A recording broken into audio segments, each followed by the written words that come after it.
افطار پارٹی اور آج کا مسلمان۔ نبی پاک صلی اللہ علیہ وسلم کا یہ فرمان ہے، جو کسی روزے دار کو روزہ افطار کرائے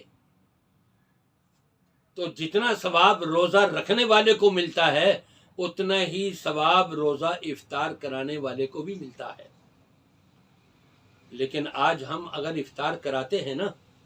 تو یہ دیکھ کے نہیں کون ضرورت مند ہے، کن کیا کھجور بھی نہیں ہے، پانی سے روزہ کھول رہے ہیں، ارے متقی ہے، نمازی ہے، یہ کوئی چیز نہیں دیکھتے ہم، بلکہ یہ دوست بھی آ جائے، وہ بھی آ جائے، میرے ساتھ فیکٹری میں کام کرنے والے یہ سارے آ جائیں، نماز پڑھتے ہو یا نہ پڑھتے ہو، روزہ رکھا ہوا ہو یا نہ رکھا ہوا ہو، کچھ پتہ نہیں، اور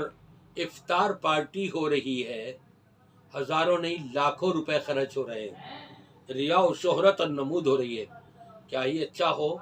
کہ آپ افطاری کا سامان خرید کر کے ان غریبوں کے گھر پر پہنچا دیں خاموشی کے ساتھ کہ وہ اس سے روزہ افطار کر لیں، تو اور وہ نمازی بھی ہوں، وہ موحد و متبع سنت بھی ہوں، کیونکہ نبی نے فرمایا لا یاکل طعامک الا تقی،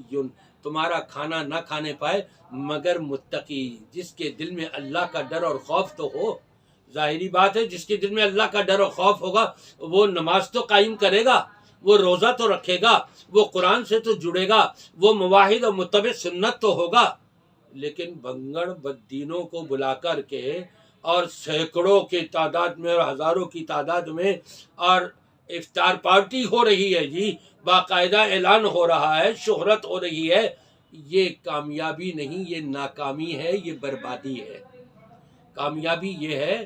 کہ متقی، پرہیزگار، اللہ والے، نماز روزے کی پابندی کرنے والے، اللہ کا ڈر اور خوف اپنے اندر رکھنے والے ایسے غریب لوگوں کو تلاش کریں اور خاموشی سے ان کے گھر میں افطاری کا سامان پہنچا دیا کریں، تو دیکھیں کتنا اجر و ثواب ملے گا۔ وہ اس بربادی سے بچ جائیں گے جو لاکھوں روپیہ خرچ ہو رہا ہے اور ریا اور شہرت اور نمود کا مادہ پیدا ہونے پر ساری نیکی بربادی ہو رہی ہے، اس بربادی سے بچ جائیں گے۔ خاموشی سے یہ کام کریں اور اللہ کی بارگاہ میں اجر و ثواب حاصل کر لیں۔